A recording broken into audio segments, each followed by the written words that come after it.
Salut à tous, j'espère que vous allez bien. Et ce soir, après une petite pause sur la chaîne, quand même relativement longue même, parce que ça fait un mois que j'ai rien posté, et honte à moi puisqu'il y a un podcast en attente aussi. Là, on enchaîne avec le deuxième podcast sur un auteur dont on va venir assez incessamment sous peu. Mais en réalité, il y en a un deuxième, donc les deux sortiront d'affilée. On revient donc avec mon ami Jules Melon. Merci déjà de ta présence, et bonsoir à Salut, toi. Déjà, comment vas-tu? bonsoir Romain, bonsoir, bonjour, ça dépend quand vous écoutez, hein, ce moment.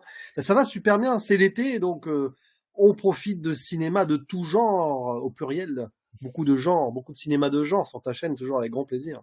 Alors, c'est effectivement, là, on est sur du cinéma quand même très genré et sur un réalisateur français, pour le coup, puisqu'on avait commencé. Alors, sur pour le coup, vous allez avoir le podcast qui précède, là, juste avant celui-ci, donc forcément, l'introduction aura déjà eu lieu.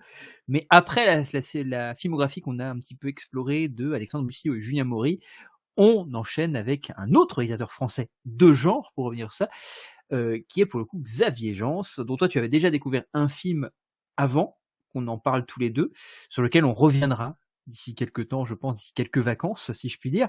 Et pour le coup, on a déjà travaillé donc réfléchi sur Frontières, qui est son premier film, pour le coup, un film français. Et pour le coup, là, on va s'intéresser à son premier film américain. Moi, je l'avais vu à l'époque quand il est sorti, pour une raison précise, c'est que je suis un fervent adepte de la saga vidéoludique, de laquelle, le film d'adaptation, à savoir Hitman, qui était pour le coup développé par Eidos à l'époque, c'est toujours le cas d'ailleurs. Et pour le coup, il s'agira de traiter de Hitman, donc c'est la première adaptation en 2007, puisqu'il y en a une qui a eu déjà aussi, il y a une deuxième adaptation il y a 2 ans maintenant, mais qui est complètement séparée, qui n'a rien à voir, qui est une sorte de reboot ou une réadaptation si on veut. Donc Hitman sorti en 2007. Sur la chaîne de Julien, on a parlé justement de Sukiyaki Western Django dans nos aventures, nos pérégrinations miikes, comme j'aime à les appeler. Et pour le coup, c'est un film qui date aussi de 2007, donc finalement on est raccord au niveau des dates, c'est parfait, c'est très bien. Et donc Hitman, alors comment le résumer, ce que je disais en off, c'est pour moi un film qui est difficile à résumer parce que je trouve le scénario d'une nullité affligeante. Mais ça, pour le coup, c'est pas du tout la faute de Jean. Ça, c'est un film de commande, donc voilà, c'est un scénario qui vaut ce qu'il vaut.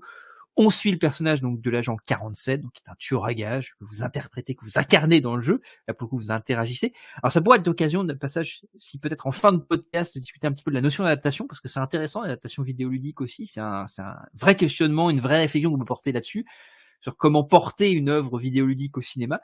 On prévoit d'ailleurs sur la chaîne une vidéo avec ma compagne là-dessus d'ici quelques temps. On avait fait l'été dernier donc sur les jeux vidéo, mais là essayer de travailler l'adaptation. Et donc ici voilà, on est sur une adaptation libre, quand même assez libre. C'est difficile à adapter Hitman parce que c'est un jeu, je rappelle, d'infiltration quand même, donc c'est compliqué. Et quand on voit le film, au vu du film, c'est compliqué de voir un film qui est finalement une adaptation d'un jeu d'infiltration. C'est quand même relativement bourrin, mais ça c'est pas pour me déplaire, ceci étant dit. Donc on suit l'agent 47 qui assassine, parce que c'est le plus grand assassin, si je puis dire, de tous les temps. Il est extrêmement intelligent, extrêmement habile, et il est amené sur une affaire par ses commanditaires. C'est exactement ce que vous suivez dans le jeu, hein, finalement, ces commanditaires mystérieux. On voit au tout début ces flashbacks d'enfants qui sont enlevés ou qui sont qui sont clonés pardon, et qui naissent éprouvettes, et pour le coup qui sont formés pour être ces assassins assez exceptionnels. Et donc on suit ce personnage de 47. Il est normalement engagé pour assassiner le président russe. Et pour le coup, il va se retrouver embrigadé dans une machination et piégé au moment où il est censé tuer ce président russe qui, il le découvre quelque temps après l'assassinat, n'est pas véritablement mort. Je sais pas si je n'arrive pas du tout à résumer le truc parce qu'il y a beaucoup de choses qui se passent. Le montage est extrêmement frénétique au début. En tous les cas, voilà, on retrouve Timothy Olyphant, Olga Kurylenko aussi, qui interprète cette forme de James Bond girl dans une certaine mesure. C'est vraiment Nikita, non? C'est pas Nikita?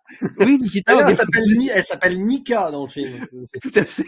Alors, c'est vrai que tu le précises, c'est important, c'est produit par la 20th Century Fox et par EuropaCorp, notamment pour la distribution, comme tu disais en off. Et, moi, j'ai l'impression qu'effectivement, EuropaCorp a plus de prise que simplement sur la distribution, sur beaucoup d'autres choses autour, en termes d'écriture notamment.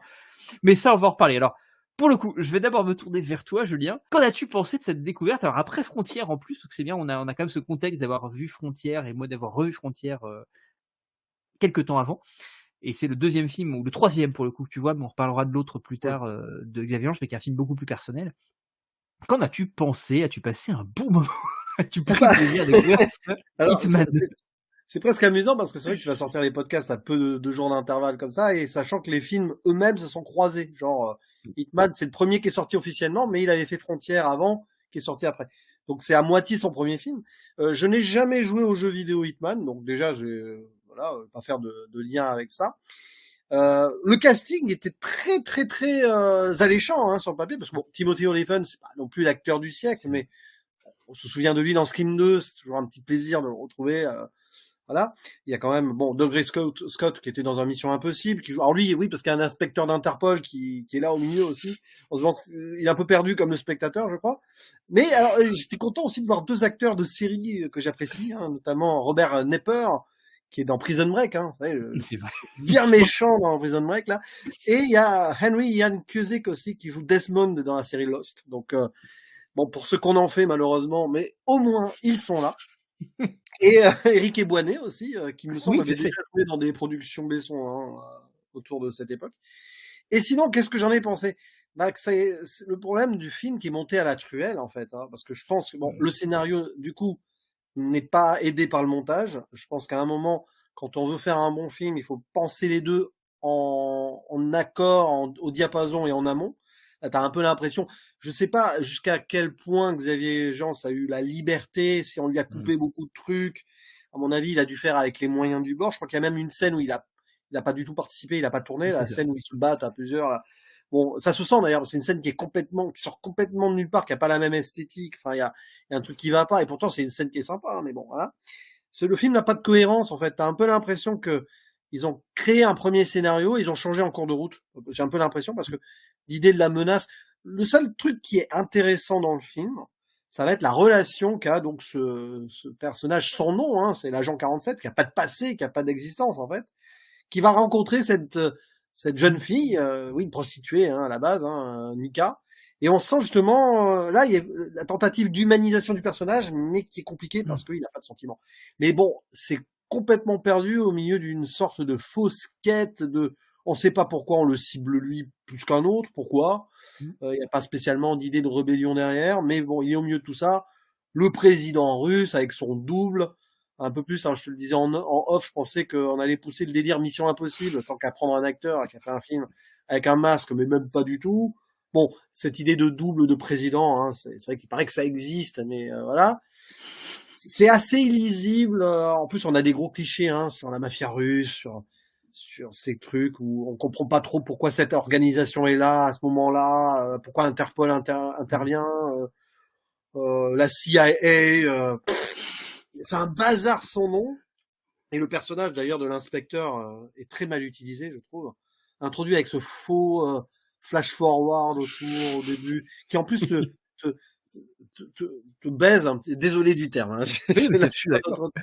Un pseudo suspense potentiel pour après, parce que tu vas essayer de reconnecter le truc, mais en fait tu perds le fil au milieu et tu te retrouves avec cette scène à la fin. C'est dommage parce que pourtant il y a des moments esthétiques dans le film. C'est ça le paradoxe, c'est qu'il y a des moments où il y a des plans qui sont travaillés, mais c'est mal cuté. Donc t'as même cette frustration à un certain moment. On voit que Xavier Jean, il a peut-être travaillé son plan, c'est certaines iconisations et tout, et puis on te cut ça au milieu du truc. C'est un film très très artificiel en fait, mais qui file tout droit. T'as l'impression que c'est un petit peu robotique. Bon, tu vas me dire, ça colle bien avec le personnage principal. Mais il faut quand même lui donner une raison d'être dans l'intrigue, ce personnage principal. Et bon, à part que, du coup, il y a ce président russe, voilà, qui est pas mort, mais qui aurait dû être mort, on sait pas pourquoi. D'ailleurs, on aurait pu aller plus loin dans le truc géopolitique, hein, mais même pas. C'est vraiment dommage. Et puis bon, je pense que Xavier Jean, bon, ça lui a donné de l'expérience, tu vois. Mais après coup, je pense qu'il a dû, peut-être pas regretter, mais il a dû essayer de faire oublier ce film. Je sais pas s'il a réussi d'ailleurs à se relever vraiment après. Plus ou moins, il a réussi. D'ailleurs, en ce moment, au moment où on enregistre ce podcast, c'est son film qu'on n'a pas vu, hein, Farang, qui fonctionne bien. Donc c'est bien. Ça veut dire qu'il continue sa carrière et qu'il est prolifique. Et c'est vrai que c'est pas le genre de film dont on va se souvenir longtemps, je pense. Après, c'est pas ultimement détestable non plus. C'est vrai que le côté un peu Luc Besson derrière qui traîne, t'as un peu l'impression qu'il y a du Nikita quand même dans l'influence. Je sais pas si c'est lui qui a voulu à tout prix ou dans le scénario dire ouais, bah, j'accepte de produire ce scénario parce que ça me rappelle.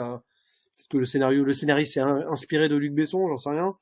Et bon, pour en revenir à une vidéo parodique de Mosinor qui traîne sur Internet, c'est un peu ça. Hein. Ouais, le méchant, il a une Audi, puis alors, il somme une pute.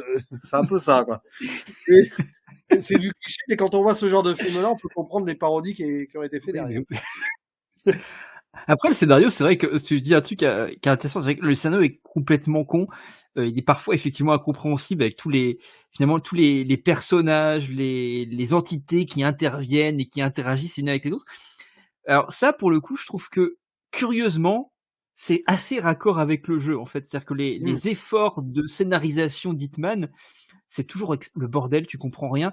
Et en fait, quand tu joues à Hitman, tu joues pour jouer ces séquences dans ces grandes maps en fait où tu vas essayer de buter tes cibles de manière précise, de plein de manières différentes. Le scénario, en fait, tu t'en balances assez vite parce que c'est vraiment quelque chose qui est là pour tisser du lien entre les divers maps. Donc ça, en tant que tel, me gêne pas. Et le côté, effectivement, c'est un côté un peu cheesy, en fait, dans cette approche très, très bis, en fait, du cinéma d'action, ne me dérange pas. Mais effectivement, ce que tu as raison, en fait, pour moi, le gros problème, enfin, pour moi, il y en a deux.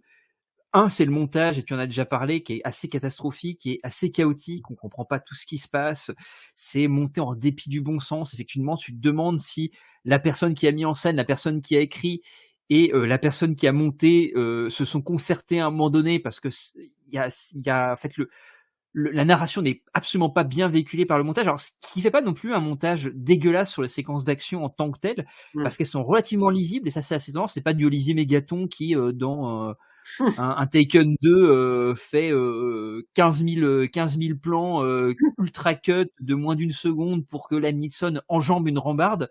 Notre ami à Luc Besson d'ailleurs. Hein. Voilà, notre production Repacorp. C'est assez lisible en fait. Je trouve que notamment, tu disais la séquence qui pour le coup n'a pas été tournée par Xavier Jean, il me semble effectivement dans le métro, est assez lisible. Il y a quand même un effort, je trouve que c'est à une époque, encore une fois, où on faisait un peu de blockbuster. Tu disais tout à l'heure, ça coûtait 70 millions, il me semble, où on faisait encore des effets pratiques. Je trouve qu'il y a assez peu de numérique, notamment. Il y a un truc qui m'énerve profondément. C'est très niche comme critique, hein, mais moi, le sang numérique, ça me gave. Je trouve que là, pour le coup, par exemple, il y a pas mal d'effets pratiques. Donc, il y a plein de trucs comme ça qui sont assez cool, un peu vénères, un peu durs. Et c'est mis à côté. C'est pour ça que j'ai l'impression qu'il y a vraiment quasiment deux films dans l'un. Pour apprendre, il y a vraiment un truc Fox avec des vraies envies, des vraies vérités de blockbuster, avec un Xavier Jean qui a envie d'un truc un peu vénère, et puis il y a le côté un peu Europacorp derrière, un peu débile, effectivement, avec tous ces archétypes, pour pas dire tous ces clichés qui pullulent dans les productions Europacorp. Et il y a ces deux trucs-là qui s'imbriquent pas vraiment, en fait. Tu vois, il y a un truc, moi, qui me dérange. Je trouve ce que tu disais est intéressant sur le traitement du personnage de Nika, en fait. Je trouve que humaniser Hitman, c'est compliqué parce que Hitman, de base, c'est une sorte de coquille vide dans le jeu, en fait. L'idée, c'est qu'on crée ce côté inhumain et froid du personnage et robotique parce que c'est une sorte de fonction, de concept de jeu vidéo, en fait. Donc, l'humaniser, c'est casse-gueule parce que c'est pas un personnage qui est censé être humanisé à la base. On essaie de trouver des ordres d'histoire, mais encore une fois, c'est pour lier des maps dans le jeu. Et là, on essaie effectivement de lui donner ce côté humain, mais ce que je trouve gênant à côté, c'est qu'il y a ce côté très Europacorp derrière, pour le coup. Enfin, en tout cas, que moi je retrouve chez Europacorp, de la réification du corps féminin, que je trouve très très beau, très pompière, très misogyne.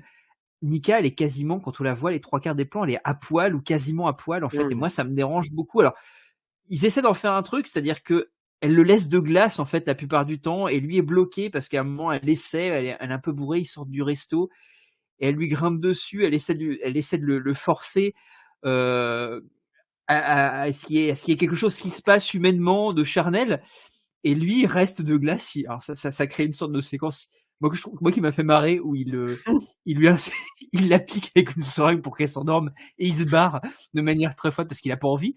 Moi je trouve ça assez marrant, mais pourquoi avoir besoin de nécessairement la foutre tout le temps à poil? Alors la foutre à poil, il y a ce côté de dire en fait effectivement, lui est insensible à cette femme nue qui se présente devant lui, mais je trouve que le contrepoint de ça donne un côté extrêmement misogyne à l'imagerie du film à certains moments, qui moi me dérange un petit peu en fait, et que effectivement, alors peut-être je le fais de manière un petit peu biaisée parce que j'ai cette image des productions Europacorp qui fonctionnent sur ce modèle-là. Je pense pas je pense pas. Je suis même certain que c'est pas le discours de Xavier Jeance, mais je trouve que dans ce contexte-là, de trucs un petit peu dans le mood EuropaCorp, ça fait quelque chose de vraiment bizarre et de pas très digeste en fait sur ce fond-là.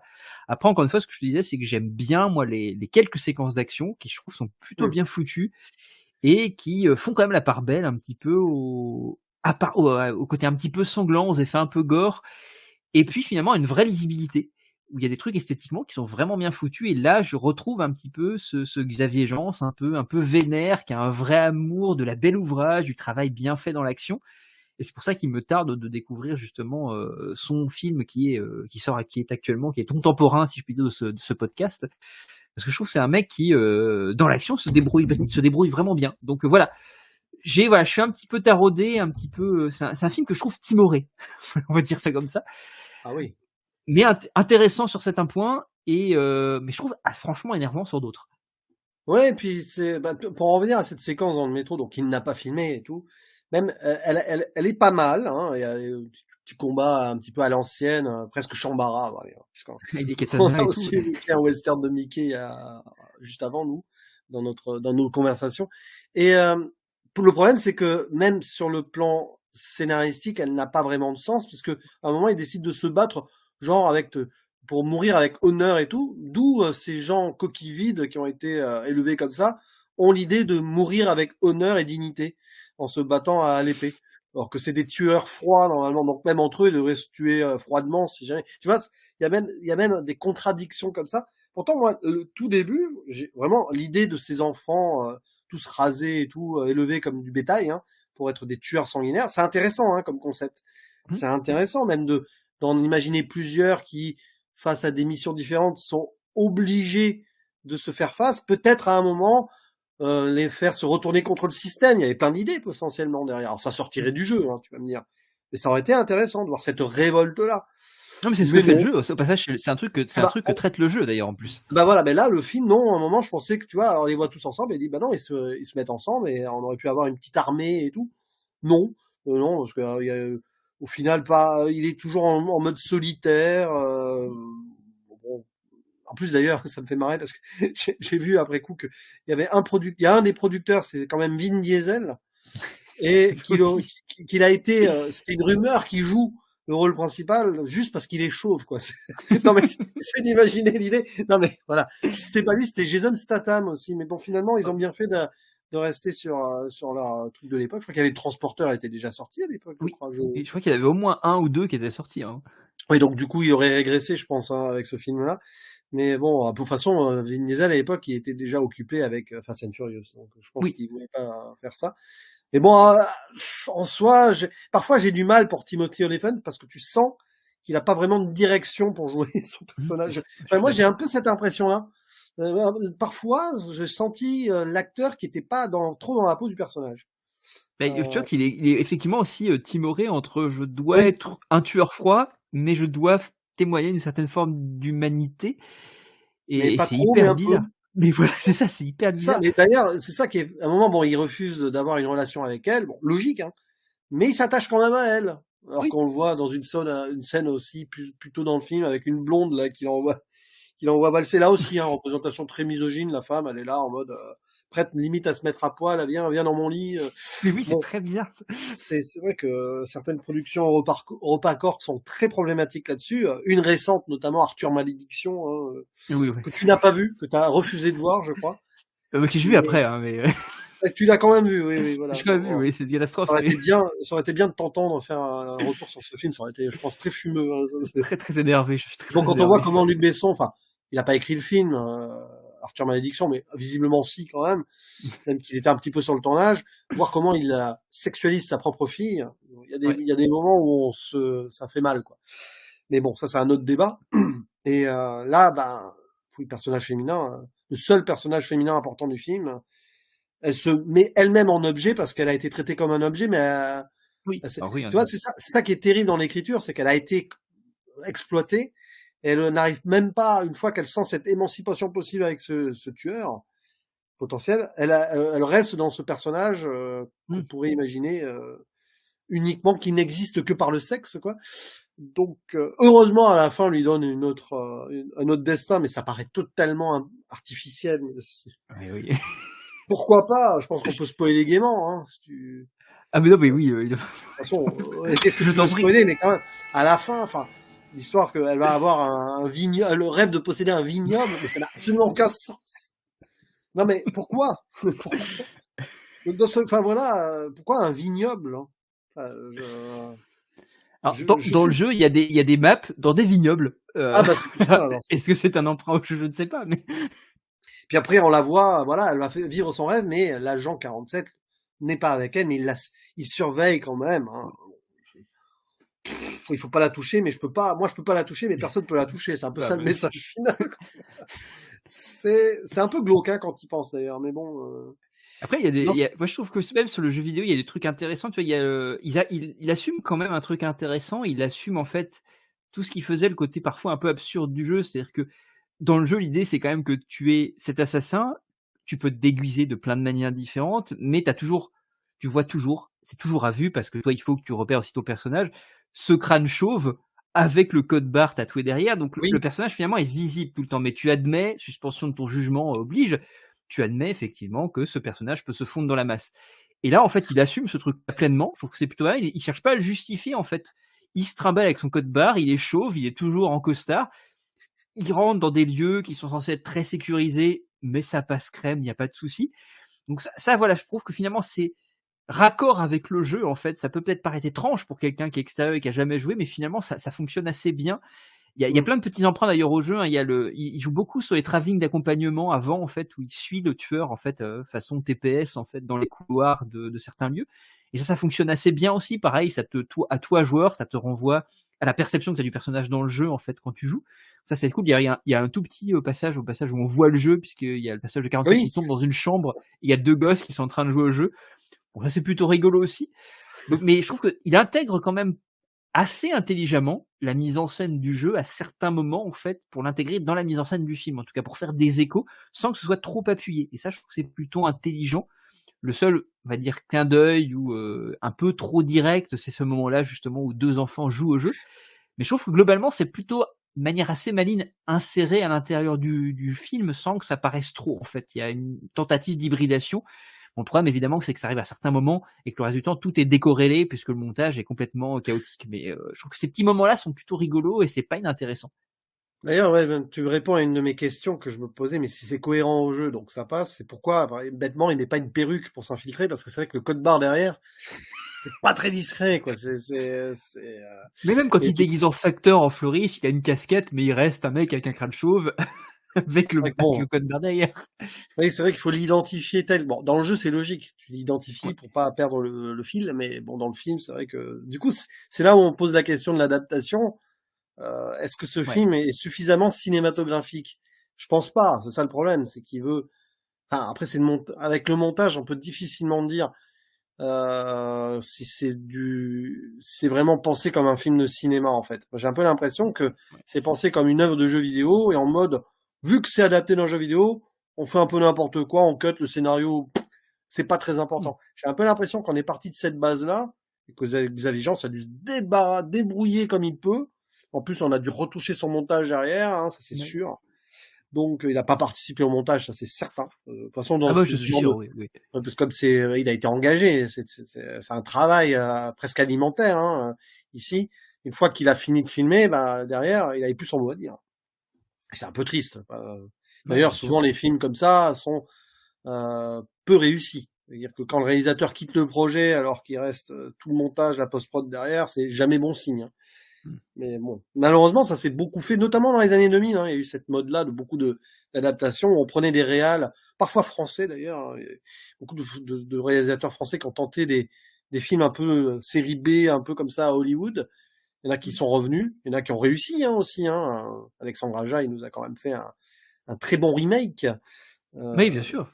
lui, il a vraiment, je pense qu'il a dû, Alexandre Aja, il avait dû insister dans son contrat pour participer jusqu'au bout et jusqu'à la finalisation du projet. Peut-être que Xavier Jean, il n'a pas eu la possibilité de finaliser un contrat plus en béton aussi. Et puis il y avait son Frontière à côté, qui voulait voir sortir aussi. Donc je pense qu'il peut-être qu'il travaillait encore sur Frontière, sur la post-prod en même Hmm. temps. Enfin, t'imagines un peu le délire, quoi. Je pense que peut-être que ce film est arrivé trop tôt dans sa carrière aussi. Peut-être. Oui, puis pour il a ton peut-être, au époque. passage, pas les épaules aussi, à cette époque-là, en tant que jeune cinéaste, effectivement, pour avoir la Oui. pression d'un studio et de gros studios hollywoodiens au-dessus de lui aussi, qui sont quand même, la 20th Century Fox reste un gros studio. En plus, il se retrouve avec un budget quand même relativement conséquent.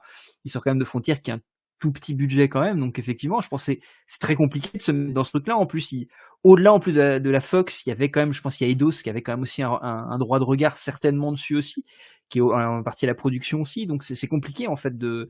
Et puis effectivement, tu dis, c'est une époque effectivement où pas mal de réels français sont ramenés aux États-Unis. Je pense à Jean-François Richet, par exemple Mmh. Alexandre Aja, ces gens comme ça qui viennent aux États-Unis, qui sont pris pour faire des sortes de trucs de commande, qui sont soit des adaptations, soit des remakes, soit des choses comme ça.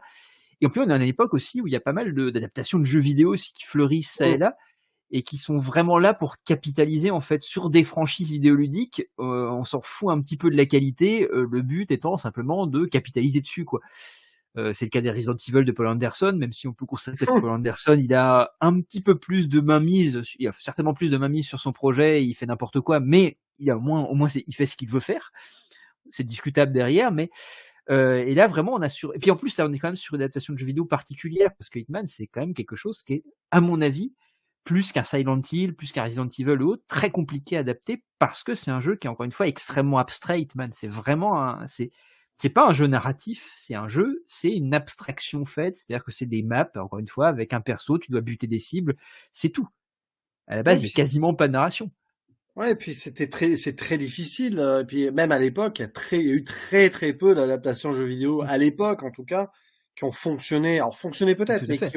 qui ont laissé une trace, on va dire, impérissable dans la qualité cinématographique. On va On est peut-être le d'accord. Silent Hill de Christophe Gans, que j'ai peut-être vu une fois à l'époque, hein, mais il faudra que je le revoie. Qu'il a eu plutôt une bonne presse, quoi, qu'il a Qui est dû plutôt diviser. intéressant, ouais. D'ailleurs, Christophe Gans, pas confondre avec Xavier Jans, c'est pas des jumeaux. Effectivement. Mais ah oui, alors les Resident Evil, moi j'ai vu que le premier. Bon, ça va, ça pourrait devenir un plaisir coupable, mais je l'ai jamais revu après. J'avais pas passé un mauvais moment devant. Mmh. Il y avait eu Lara Croft aussi, mais je sais plus si c'est la même époque. Oui, bah, il y a à peu près la même époque, effectivement, les Lara Croft de Simon West avec Angelina Jolie aussi, qui sont sortis à la même époque Ah, aussi. donc ça a été une mode, hein. Je pense que Ouais, Hitman bien il est sûr, arrivé dans une époque où, allez, dès qu'il y avait un jeu vidéo un peu populaire, on en fait un film. tout à fait. Bon, après il y a eu avant aussi, hein. Il y a quand même eu des tentatives avec les Street Fighter ou Super Mario. Mais ça, c'était drôle, ça a le mérite d'être très drôle. Heureusement, on en a eu une autre pour Super Mario cette année, quand même, mais bon, après, oui, mais les jeux vidéo au cinéma, c'est pas évident, hein. C'est un média qui s'est souvent cassé la gueule, hein, en adaptation au cinéma. Ouais, puis c'est pas le même médium, en fait. Encore une fois, il y a ce Non, truc-là où il y a et une c'est ça l'idée, spécificité, en c'est fait. que le problème du jeu vidéo quand il est populaire, très populaire, on peut pas trop sortir du truc parce que les joueurs t'attendent au tournant. Alors, Sauf effectivement, ouais. que, pour en faire un film de cinéma, il faut prendre des risques et des libertés. Donc du coup, en étant entre les deux, on est nulle part, hein, parfois. Ce qu'a fait Christophe Gans, c'est-à-dire en essayant de ne pas adapter, par exemple, Silent Hill, mais en faisant il avait décrit ça à l'époque comme Mmh. étant une digression sur l'univers, donc il s'est permis de dire je ne suis pas le jeu, je garde l'univers et j'en fais un petit peu ce que je veux. J'essaie de l'explorer de manière cinématographique en essayant de faire abstraction du jeu.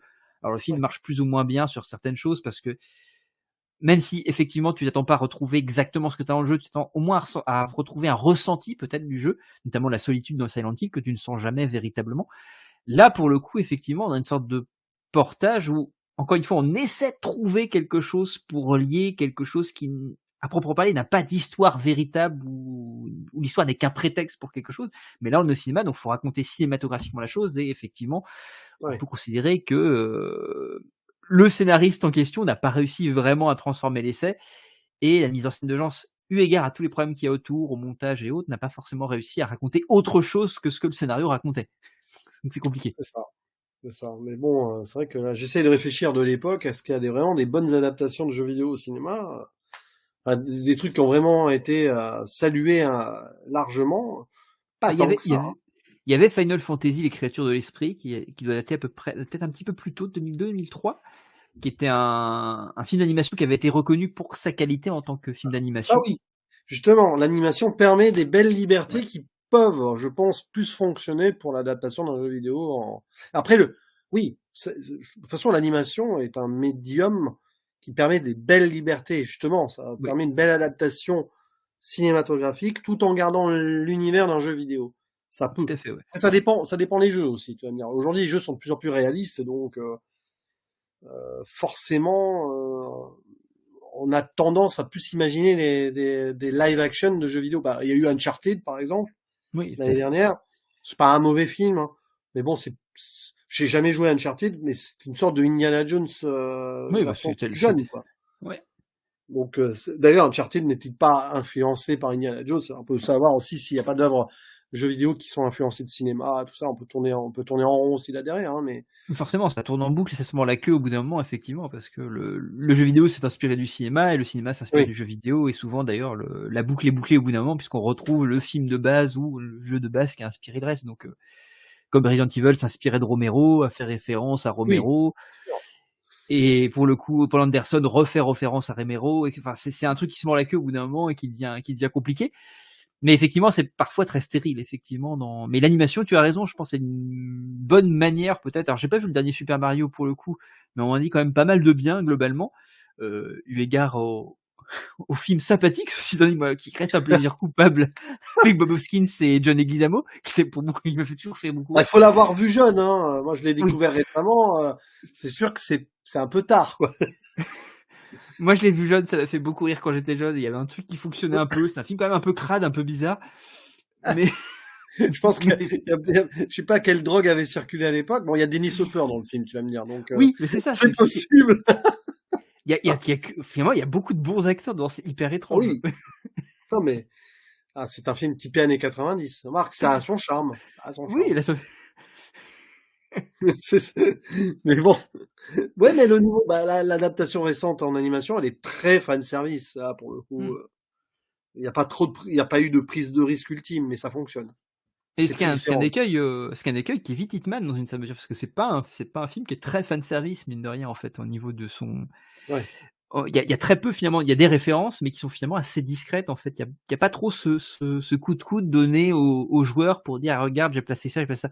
Alors ça y est parce que les flingues d'Hitman, les silver balls de Hitman, on les retrouve et cetera, mais ça reste quand même globalement assez discret et quand même plutôt bien inclus dans la «narration» entre guillemets. Ce sera en audio, donc je le fais avec mes doigts, je fais les guillemets avec mes doigts, mais vous voyez ce que je veux dire. Alors, Alors est-ce que il y a des choses que tu voulais rajouter qu'on n'a pas dites justement au sujet d'Hitman ou est-ce que, sur le ou film en lui-même, je pense qu'on a été complet. Alors, j'ai pas vu la mmh, nouvelle adaptation non plus. non plus aussi, Et ouais. c'est vrai que c'est pas un film on va garder en mémoire, mais c'est intéressant de l'avoir vu quand même, hein. Parce que pour comprendre justement après le cheminement de Xavier Jeance, Mmh. qui s'est peut-être servi de cette expérience compliquée pour grandir derrière. Bon, Mmh. après, il a connu d'autres expériences difficiles, hein, parce que son Cold Skin, par exemple, a été Par très peu exemple, oui. distribué. Donc c'est vrai qu'il n'a pas eu une carrière jusqu'ici très facile. Mais là, Mmh. en ce moment, en tout cas, ça a l'air de marcher pour lui, donc c'est très bien. Il Et fait c'est beaucoup très bien, d'entrées ouais. Farang là, apparemment.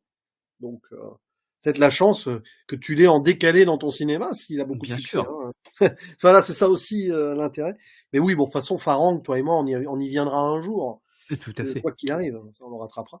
Et Mais puis quand ouais, même, non, vous êtes... il a quand même été débauché au passage. C'est vrai que par rapport à Farang, ce que tu disais, mais il a été débauché n'empêche par quelqu'un qui est intéressant et qui pèse dans le cinéma d'action, qui est Gareth Evans, donc qui Oui, avait réalisé donc les deux The Raid, pour notamment sa série qui s'appelle Gangs of London, hum, pour notamment plusieurs épisodes. Et je pense qu'il s'est aussi pas mal fait la main là-dessus aussi en niveau action.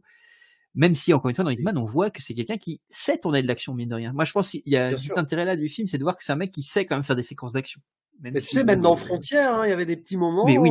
voilà, on sent qu'il aime bien ça. Donc, et il a une vision, donc ce sera intéressant de poursuivre sa filmographie. Et En tu ta découvriras dans compagnie, The bien sûr. Divide aussi, dans The Divide, il y a une séquence d'action qui vaut le Ah, film aussi dans une certaine mesure, donc je pense qu'on s'y retrouvera.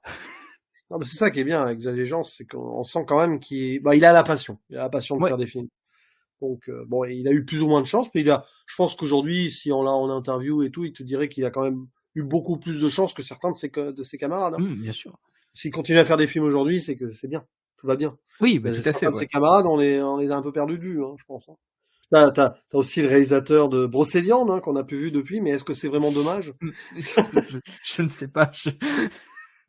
D'ailleurs, non, le réalisateur de Brocéliande, c'est Doug Headline. C'est un pseudonyme, c'est un français, hein.